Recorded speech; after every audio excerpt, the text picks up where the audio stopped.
Hi and welcome to this episode of Conversation with a Chef. I'm Jo Ritty and I love sharing with you the conversations I get to have with talented and passionate chefs. It's the backstory, if you will, to the food they're putting up. I begin today by acknowledging the Wurundjeri people of the Kulin Nation, traditional custodians of the lands and airwaves of Naarm where this conversation took place, land which was never ceded, land where communities came together to eat seasonally, locally and without exhausting resources. I pay my respects to the elders past and present and to any First Nations people listening today. I was lucky enough to be invited to stay at Oakwood Premier in Southbank, Melbourne for 2 nights. We stayed on the 37th floor in a glorious one-bedroom apartment with a view out across the river and the city to Richmond, Kew, and even a glimpse of the Dandenongs. Everything looks different from so high up, and I love taking in the lights of the city by night and then watching the sun rise up between the buildings in the morning.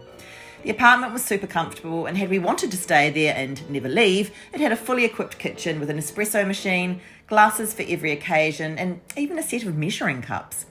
But of course we didn't need to cook because we were also invited to dine at Strato on the 40th floor. Culinary director Gagan Sharma and his team looked after us beautifully, taking us through the menu with a Huon salmon tartare and Thomastown mini burrata to start, followed by honey glazed Macedon Ranges duck breast, and then a spatchcock with Makhani gravy and onion bhaji. The gravy and bhaji are a nod to Gagan's roots. We finished with all 3 of the desserts, which were stunning in their colour, texture and flavour. There was a Yuzu Honey Ginger semifreddo, which was a yuzu ganache encased in a delicate white chocolate hive, dark chocolate cube that had a velvety caramel centre, and there was also a green apple and dill sorbet. I could already tell from the menu that Gagan loves what he does and enjoys creating menus that allow local produce to shine. It was such a pleasure then to talk to him the next day about why he became a chef and the pleasure he gets from cooking and feeding people. Hello, how are you? Very well, thank you. How are you? Yeah, good, thank you. Nice to see you again. Same here. You want to go? Yeah, should we go? Yeah. What is this a projection of? What It's is a it? projection of the Melbourne city. Oh, is it? Yeah, it is. Oh, wow. You can see this. The Oh, theatre. yeah, the theatre, the Yes. art centre. Wow. Yes. Oh, that's great. So they change, like if there's a rain outside, so they change it like it's a rainy one. Oh, really? Really? It's so cozy. It's Oh, so yeah. cosy. So this isn't open usually during the day? It depends on the weather. Oh, okay. So we have this side. Yeah. Maybe you have not Oh, seen this wow. So beautiful. one. Especially in the summer. Oh, that's lovely. And Wow. This is open. You can see no roof. Oh, yeah, right. Yeah, so what happens is these glass doors, we open those ones, Yeah. so it will become one area. So in the summer it is. Oh, it's really fantastic. nice, isn't it? Gosh. It is. It is fantastic in summers, but in winter, Yeah, it'd be pretty cold. Wow. that's the smoking area. Yeah. Gosh, it's a big city, isn't it? Yes, you can see the entire city from here. That's the beauty. Yeah. Where do you live? I live in Thomastown. I'm far. Yeah. Yeah, it's take me for 1 hour Okay. almost. Right. You must like it. You must like working here. Because I got kids and they need school, they need uni, yeah. and my wife she need market. So for me it's different story. Yeah. And we come from India perspective, and we need everything happening in our, in the suburb. Yeah. So everything is reachable. But That's right. living in the city is you are living by yourself. But in my community, where I live in Thomastown, so we have a temple, community temple. So every Monday we go and cook for the people. Do you? Yes. Right. Do So- people in your community? Yes. Yeah. So it's a Hindu temple. So Yeah. every Monday we do dinner for everyone. Anyone can come. So how many people come? So it's like 200 and 250 around. That's so great. Yes. Wow. So we get together. We like a couple of my friends and devotees. You can say volunteer. You can say. Yeah. So we cook food. So now there is some holy period going on. So in that holy period, the 1 week, every day there is dinner Okay. for everyone. Yeah, I can see. Have you got a? Yes. Yeah, nice. Or is it called a bindi? No. Yeah. Sorry. Not a bindi. No. No, it's not the bindi. It is called tilak. It's exactly same, but we have different tilaks for different religious occasions. Okay. So good. Yeah. Oh, that's So great. my wife, she's volunteer. I'm volunteer there. So we just love So my off days are Monday and Tuesdays. So Monday and Tuesday we spend in temple, cook food for the people. So good. And then it's quite different though. Then you're here cooking in a really high-end, Yes. expensive restaurant. Yes, and there I cook only like vegetarian food, Yes. just for the religious purpose, and it is hard cooking over there because you can't taste the food before the prayer. So when you cook for the 250 people, you can't even taste it. Oh. Yes. So when the prayer done, 7:30 around, Yes. and then when you give it to you give it to your God first, and then you can taste. But it's too late. So then you have to be specific with the ingredients. And especially cooking in such a large Yes. volume as well. Yeah. Yes. Wow. It is. Okay. It is. Are you vegetarian? No, I'm not. No. It would be hard to cook in a restaurant like Yes, this. and I try to avoid pork and beef, but I taste it, because if I don't know what I'm cooking and I don't know the taste, how can I serve it? Yeah, absolutely. So I have to, taste it, feel it, and then serve it. Yeah. So at least I should know my dish, Yeah. what I'm doing. That's right. Wow. Yeah. Yeah, it is. So same with, like, I'm a certified trainer as well. I have done the certificate for. Yeah. So I go to institutes. So a couple of institutes, they reach out to me. Yeah. So cookery students, I go and teach them sometimes. Yeah. So when they have a practical class, I go with them, talk to them, show them how to cook, how to behave in the kitchen, what you can learn.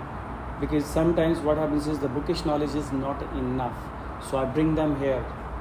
There is a program called WBT, work-based training. So they come here for 190 hours. So they get trained with me. So a couple of institutes, I'm just go as a guest lecturer.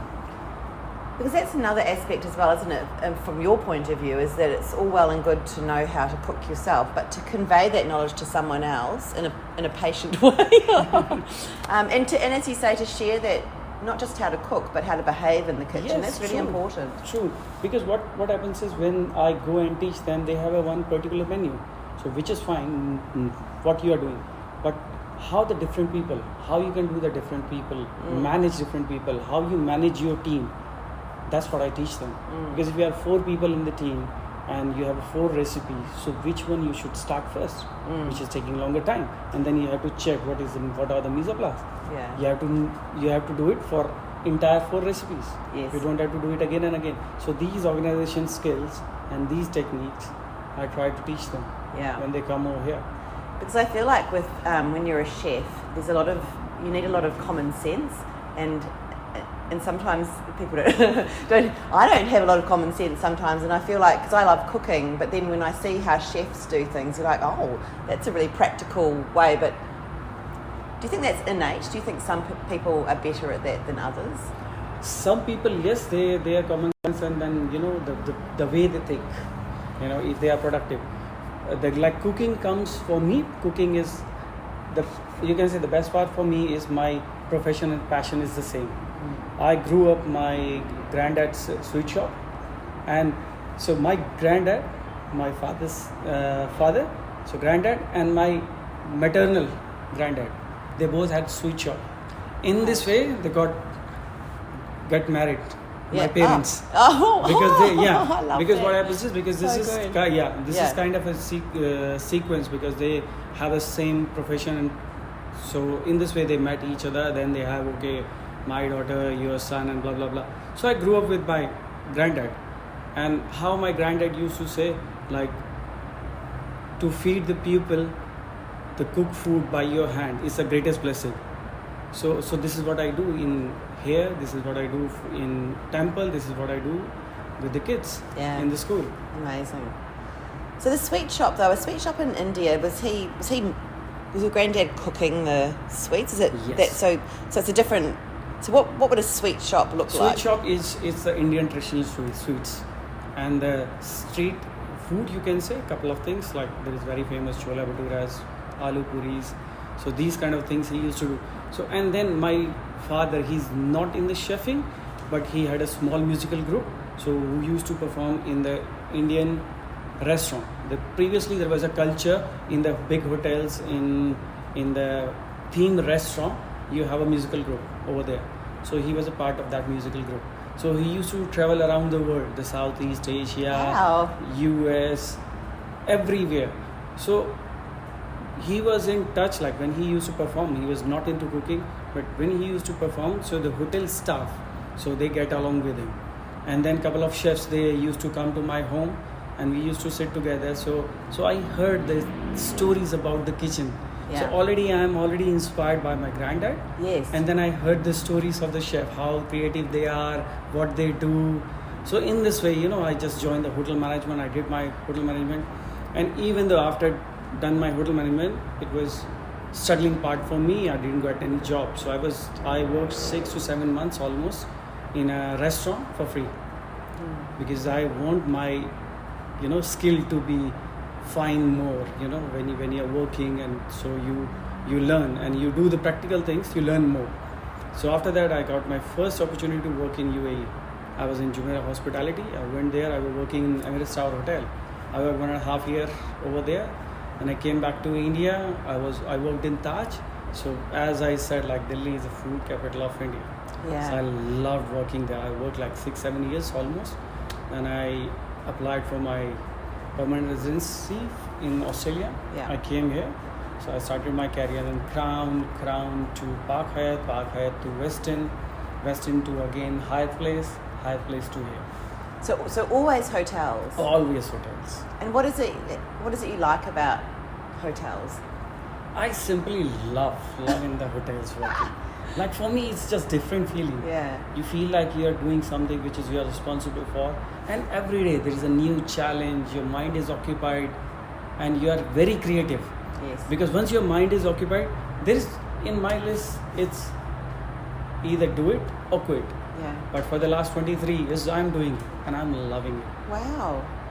Yeah. I'm just simply loving it. So that's what I said. Like even though if I'm off day, I go home, I cook. Yeah. I grab a beer, I cook. Yeah. That's why you can say the bestest time I feel on my off days. And at home when you're cooking, would it tend to be Indian food? It depends. Oh. Because my kids, they eat everything. Great. Okay, my wife, she's lacto-vegetarian. Oh. Indian traditional Hindu. Yep. Yep. So I cook one vegetarian meal Yes. and one anything Anything. for my kids. Yeah. So it could be a pasta, it could be lasagna, it could be anything, roast chicken, anything. So for me, I enjoy, and I cook the dish which takes longer period of time. Yes. The reason is then I have a more time to drink and relax. I know there is something about that. It's very therapeutic, isn't it, to have a nice drink and like take your time over food. I find because I'm a teacher as well as a writer, and I find on weeknights it's hard to get home. I've had to drive through all the traffic, and then I just want to do something quick. But there is something very relaxing about cooking and feeding people. You're right. That whole idea of pleasing people and making them happy through food is really. Yeah. Yes, it is. Because the people come with the belief in God, and then when they come there, they bow down in front of God, and they take it as which is we call prasadam. So prasad is which is something from God's food. God is giving you the food. So they honor that. So we have to respect. Yes. And we have to honor it. The chilies has to be in a amount you will feel it, but it's not gonna be chili. They're gonna eat it. They're not gonna say anything because it's from the God. But that's your moral responsibility. Everything has to be perfect. Yes. Yeah. Yes. And you've got a real appreciation now of all the local produce. So your menu really reflects. I thought that was really interesting that it reflects a lot of local produce, and it's. I guess it's a modern classic menu, but as you said, it's got some touches of your heritage, but it brings in those local products as well. Just my inspiration is just traditional cuisine with a modern twist. Yeah. So I don't want to reinvent the wheel. I want it keep it simple. If it is simple, you make it flavorful. If I'll go too extravagant, then there is no point. If I'm serving a spatchcock with the Makhani gravy, it has to be a perfect Makhani gravy. It's so delicious. That was my favourite. Yes. I love that. So if I'm serving the burrata, so burrata has to be from somewhere which is they are known for it. Like that's a more, it's an Italian background. They make their in-house everything. local produce. So I'm respecting that. I'm honoring that dish. If I'm serving the salmon, sustainable product from Huon, from Tasmania, so I'm not overpowering with the ingredients. I'm not putting it too much of mustard or too much of paprika or something. So you lose that texture of. Yeah. It has to be fresh. And I was reading on the website about all the 5 elements and incorporating, I guess, different techniques of cooking to really enhance the ingredients. So you have grills and things as well. We have grill and our meat is sous vide. Yeah. Even this spatchcock, we sous vide everything. Oh, that's why it was so tender, yeah. Yes, so everything is juicy, tender. So we have the griller, we have the sous vide, and we do our local, our traditional how we cook everything. We have the deep fat fryer. So it's just, we have dehydrator, we have everything. In that little kitchen. In that little kitchen. So it's very productive. So that's why the menu is pretty short. Yes. That's why I didn't put too much in the menu, so it's gonna be burdened. And everything we do it in house. Yes. So the bread as well. Bread as well. Wow. The focaccia. Yeah. Our pastry chef take care of breads. Okay. Take care of all desserts. Yeah. That's his job. So he have only 5-6 jobs in his books, and that's it. So then I say, all right, okay, so this is your baby, you have to take care of it. So if I'll give him so many things, I'll make a bigger menu, so there is no point. And that's why I'm just try to change menu in 3 to 4 months. Yes. So because people get bored, because I have so many repeated guests. So if they are coming for 3 to 4 months, so I change it. And then I tweak it. Sometimes what happens, the guest comes and they say, okay, we have an Indian event, 30 to 40 people, okay, what do you want? Because, and or a Mediterranean one or something. So we do that one as well. Yeah. We try to cater, but if there is an advance notice for us. But would you tend to keep, like the duck, for example, would the duck stay on, but you would change what you serve it with? Is that how you do it, or would you? I try to change it completely. Change it completely. Yes, because in my previous menu I didn't have the duck. Yeah. So in the previous menu I had the chicken breast, not the spatchcock. Yeah. So because if I'll see the menu, it has to be new.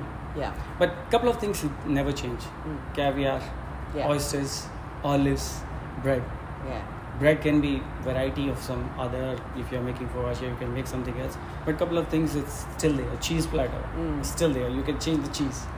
But rest all, I try to just change it. And there is couple of things which is touch wood highly in demand with me is the ribeye steak and the strip loin. Yeah. They are the most favorite ones. Yeah. So I still keep in the menu. Yeah. Yeah. I was reading the Besha Rodell review from a couple of years ago, and she talked about the duck with the lavender, which I thought was a good idea. I mean, I think I lived for a year in the south of France, and the way they use lavender with poultry is really important. But how do you read reviews? I read reviews. How do you react to reviews? No, I take it as a constructive feedback. Yeah. I never react on it. I don't feel like if somebody is praising on the review, then I'll be jumping with joy, or if somebody is criticizing me, I will just take a pillow and I'll start crying. No. I'm not. It's just everyone have their own taste buds. Yeah. And everybody have their own views to say, how they look at the picture. So that's why it is, I'm feeding 200 people or 150 people a day. So everyone is different. Yeah. Even I cook at home, so sometimes my kids, sometimes they say, I don't like this pasta today. So, so I know, but I feel like it must be hard because you're clearly passionate and clearly, high level chef. It must be hard when people don't understand or they have a palate that's... Yes. Or on that day, whatever happened. I don't know, I do find food criticism difficult to read because I just... there has to be a standard, but I just sometimes feel this top-down criticism of someone who clearly knows what they do. I don't know, I find it hard. No, that's fine because sometimes you have to bite the bullet. Yeah. Because I don't know how you have been rated in the front. Yeah. How hard it was to you to get to the 40 level. How hard it was somebody spill the drink on you. So, so the food comes in the end. Yeah. So first the greeting, first this, first that, and then how did your booking process go? So everything. Maybe you had a bad day and you come here and everything, all of a sudden you fight. Oh no. So everything, the frustration which just comes out. Yeah. you find a way to just take it out, to just start. So for me, it's fine. Like, even though I had a couple of times, like, I used to go on the table, like, what it is there anything I can do? So we deal with it. Yeah. And it has been like 23, 24 years of cooking for me. Yeah. So everyone is different. Yeah. So I take it as it's okay. What brought you to Melbourne? Why did you decide on Melbourne? Melbourne, honestly, like, when I left from Dubai and I went back to India, so I didn't know. And I was pretty much happy I was doing what I was doing, and I was in a 5-star deluxe hotel, 550 room Taj hotels. So I was doing it. But on that, honestly speaking, on there, that kind of period, I can say, so that was, the people used to go lots in cruise. The cruise comes. Yes. So they go for 6 months, 7 months. So there was a carnival cruise and people used to go. But I feel like going for 6 months, 7 months in the sea, it's going to be challenging. And I got a family. So I find like I'll try for somewhere else where I will see my future. Yes. Even though I was in Dubai, but in the Dubai, it's a very good place to learn. It's a very good place to live, earn money. Right. As well. It feels quite artificial though, from what I've seen. Yes, exactly. I was coming for this point as well, but it is very artificial. The reason being is everything is money. Yeah. And plus, you work there 10 years, 20 years, 30 years. In the end, when you leave your job, you have to go back to your country. You're not going to get anything. But I need my future to be secure, and where I happily work, then I don't have to worry about my future. So this, you can say, the entire thinking bring me here. Yeah. So a couple of my friends, they are here. They inspire me to come over here, even though I was getting a couple of work sponsorship, but I denied those ones. I said, no, if I'll go on my skilled basis. So I got 2007, I applied for permanent residency. In 2009, I got my permanent residency with family. Yeah. So I arrived here. Yeah. When I arrived here, so I didn't know go to left or right. Yes. But God's grace, in a 1 month, I got a job in Crown. Yeah. And then I started my career over there as a casual chef. Right. And I moved to Parkhead as a demi. Then I got promotion as a CDP. Then I work in West End as a sous chef. Then I work as an executive sous chef in Hyatt place. Now I worked as a director of Culinary, Oakwood and Strato. So with the Strato is until 39th floor, it's a Oakwood hotel. Yes. And on 40th floor, the Strato. Yes. But same owner. Oh, okay. I wondered that. Yeah. Yes. Yeah, okay. So same owner. So I'm with the owners. Yes. So then they asked me to take care of the Oakwood Premier Melbourne. So I was director of culinary for the Oakwood Premier okay. and Strato. But now Oakwood is stable. Now there is a head chef. Now I'm here. And now there is a couple of other properties are coming. One is coming up with Munipon. So I'm going to look after that one. So a couple of bits and pieces. Okay, that's exciting. So a question I often ask is, and you've talked about working with young people, is what is your advice to young people starting out as chefs? Be honest, aim, and progress for your aim. If you have a mentor, follow the mentor, and then be creative, and then have patience. The patience is the key, because kitchen is a heated atmosphere all the time. Because once your guest is demand for a medium rare steak, it has to be medium rare. If you make it well done or if you make it medium, that means you have to redo it. So patience, and just listen and follow the instructions. I think that's the best thing for the young kids. Great. Thank you. So You're good.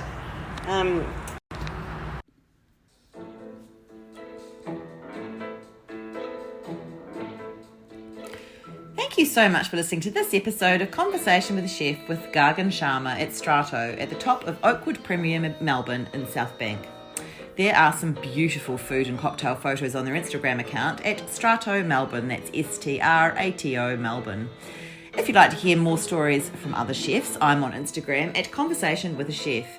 You can read the chat and become a subscriber at www.conversationwithachef.com. And of course, you can follow me on Apple and Spotify podcasts. I would love it if you told a friend about my chats, because that's still the best way to get the stories out there. Once again, thanks so much for listening. Have a great day and bon appetit.